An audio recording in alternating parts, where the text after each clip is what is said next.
साधेपणातून सुखाकडे की सुखातून कैदेकडे विचार करा. एक काळ का असा होता, आपण काही खायचो, काही प्यायचो, कसेही राहायचो आणि तरीही आपण आनंदी होतो. आज सगळं आहे, पण आनंद कुठेतरी हरवलाय. कसा? ऐका तर.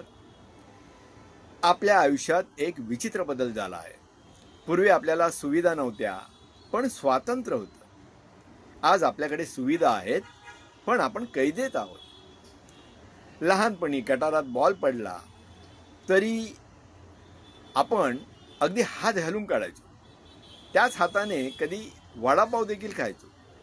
अर्थात त्यासाठी आईबाबांचा मार खायचो ही गोष्ट वेगळी. पण तरी काही होत नव्हतं. आजारी पडत नव्हतो. शरीर मजबूत शरीर मजबूत होतं म्हणून नव्हे, तर मन निर्भय होतं म्हणून.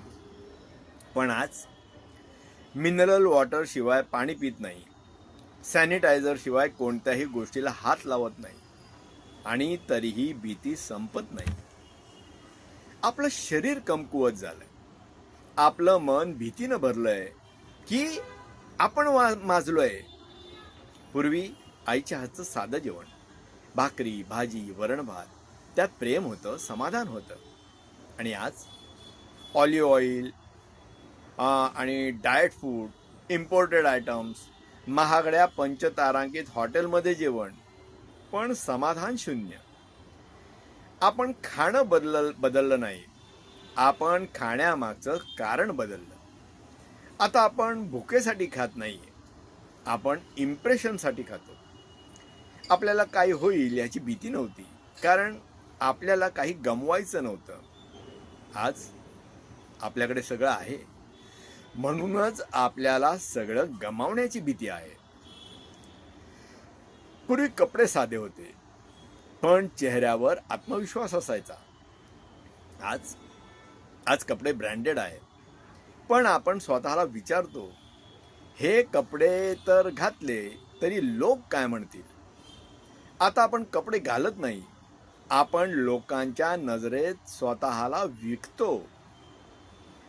आज आपण सॅनिटायझर घेऊन फिरतो, थोडीशी धूळ माती लागली तरी घाबरतो. पण पूर्वीच्या पिढीने मातीशी खेळून आयुष्य घडवलं आणि रोग नव्हते, त्यांना ताकद होती. आज आपण शरीर स्वच्छ ठेवतो, पण मनात भीती, तुलना, असूया, असुरक्षितता हे सगळं साठवतो. शरीर स्वच्छ पण मन घाण, असं काहीसं झालंय. आज आपण म्हणतो, बिझनेस क्लास शिवाय कम्फर्टेबल इतर सिटिंग नाही. पूर्वी लालपरी बसमध्ये उभं राहूनही आपण आनंदित होतो. आज आरामात बसूनही आपण थकतोय. आरामाची अशी सवय झाली आहे की साधेपण सहन होत नाही.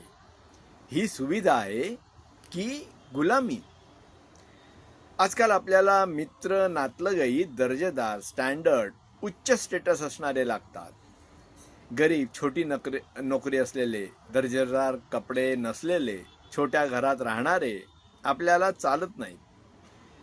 आज कुटुंबातही कोणाचं घर मोठं आहे, कोणाची गाडी महाग आहे, कोणाचा स्टेटस जास्त आहे, त्यावर नात्याची किंमत ठरते. गरीब नातलग, त्यांना आपण दूरचे म्हणतो, कारण ते आपल्या प्रतिष्ठेला शोभत नाहीत. पण लक्षात ठेवा, आपण ज्या दर्जेदार लोकांमध्ये फिरतो ते फक्त आपल्या यशात असतात, पण अपयशात नाही. आणि जे आपल्याला गरीब वाटतात ते आपल्या दुःखात उभे राहतात, त्यांच्याकडे काहीच नसता ही साथ देतात. आपण बदलतो कारण आपल्याला खूप जास्त मिळणार, आपल्याला जास्त मिळालं आहे. पण आपण स्वतःला ठरवलं, पूर्वी आपल्याकडे कमी होतं पण आपण कृतज्ञ होतो.